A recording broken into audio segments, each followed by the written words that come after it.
Welcome to life saver. हाँ भाई, कैसे हैं आप लोग। तो आज हम स्टार्ट करते हैं किरचॉफ रूल। तो किरचॉफ लॉ जो है, ये नाम से तो बड़ा मुश्किल है, बहुत इजी सा टॉपिक। फेडरल बोर्ड से चैप्टर 13 है, और ये जो ये जो सिंध बोर्ड है, इससे चैप्टर 10 डीसी सर्किट्स में आता है, यूनिट 10। तो किरचॉफ लॉ के बेसिकली दो लॉ हैं, first law and the second law. बहुत ही इजी टॉपिक है। किरचॉफ लॉ का जो दूसरा नाम होता है वो होता है करंट लॉ या फिर जंक्शन लॉ। ठीक है, ये लॉ है क्या? The algebraic sum of all current entering और leaving a junction is equal to zero. यानी कि जो भी जो भी करंट जंक्शन की तरफ आ रही है, जा रही है, इसका जो सम लेंगे तो वो ज़ीरो के बराबर होना चाहिए। यही है किरचॉफ लॉ। तो यहाँ पर दिखाया हुआ है कि algebraic sum of current is equals to zero. ठीक है, अब हम इसको बगौर देखते हैं कि एक ये जंक्शन बना हुआ है, इस पे करंट की डायरेक्शन इस तरफ है, इनवर्ड एंड आउटवर्ड बोथ है। तो अगर एक करंट यहाँ से यहाँ की तरफ है तो हम इसे क्या कहेंगे? इंटरिंग। ठीक है, करंट इंटरिंग। ठीक है, और ये जंक्शन से आउटवर्ड है तो हम इसे कहेंगे लीविंग। ठीक है भाई, तो ये I1 है जो कि जंक्शन की तरफ जा रहा है। इसी तरह से ये I2 है, ये भी जंक्शन की तरफ जा रहा है। लेकिन जो I3 है वो जंक्शन से दूर जा रहा है, यानी कि लीव कर रहा है। इसी तरह I4 है, ये भी जंक्शन से दूर जा रहा है। इसी तरह I5 है, ये भी जंक्शन से दूर। ठीक है, अब हमने देखना क्या था, इस चीज़ के मुताबिक, इस लॉ के मुताबिक, किरचॉफ फर्स्ट लॉ के मुताबिक क्या करना है? I1 प्लस I2 प्लस सम कर रहे हैं, लेकिन डायरेक्शन चेंज है I3 की, आउटवर्ड है, यानी कि लीविंग करंट है। हमने क्या किया?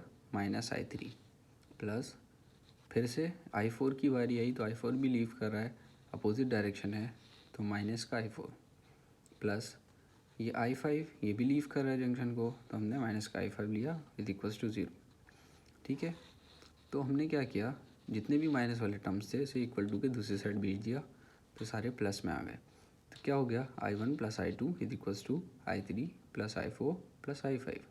Current entering is equals to current leaving. ठीक है, ठीक है, also called the conservation of charge. ठीक है, ये जो किरचॉफ्स फर्स्ट लॉ है इसे हम और क्या कहते हैं? Law of conservation of charge. ठीक है, इसकी कुछ एग्जांपल्स हैं।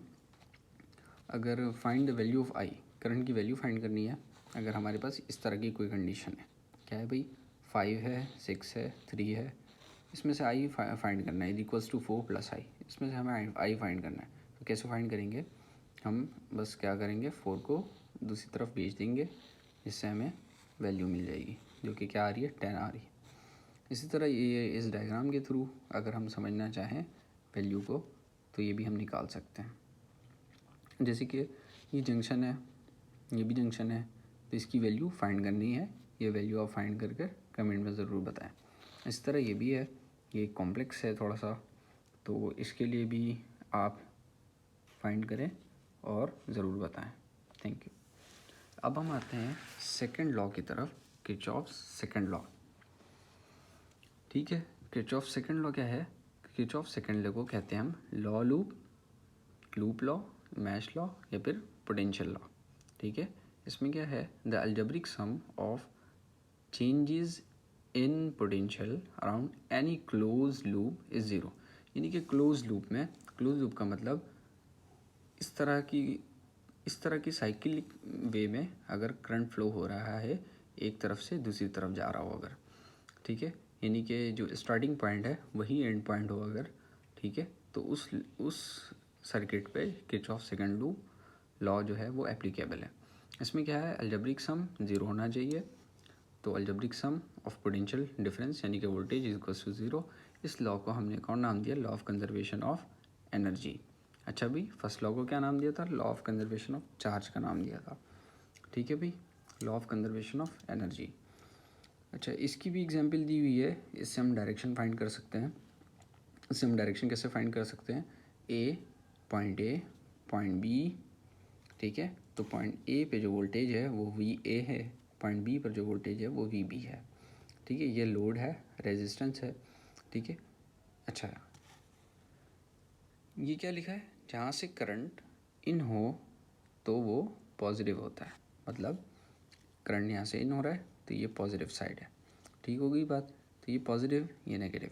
और दूसरी बात यहाँ पे क्या लिखा है, वी ए ग्रेटर है वी बी से, मतलब जब वोल्टेज जहाँ का ज़्यादा होता है तो करंट किस तरफ फ्लो, इस तरफ ही फ्लो करेगा, ज़्यादा से कम की तरफ।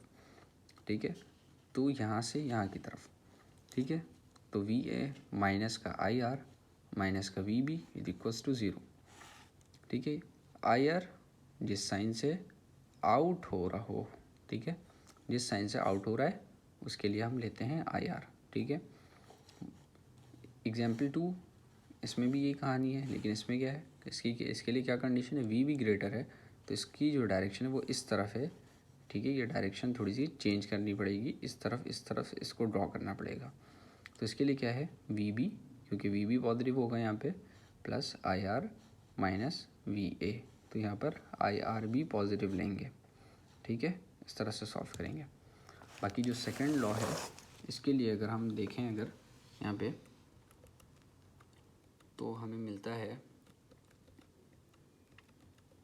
ये देखें ये क्लोज लूप बनी हुई है। ठीक है, इस तरह से ये बता रहे हैं, क्या बता रहे हैं कि E equals to I R one plus I R two. I R one क्या चीज़ है भाई, ये है लोड वन और ये है लोड टू। ठीक है, ये किरचॉफ सेकंड लॉ के मुताबिक। इसमें क्या बोला हुआ है, energy gain passing through source of EMF is equals to energy loss passing through components with PDs. ठीक है, ये बताई हुई है इसके बाद।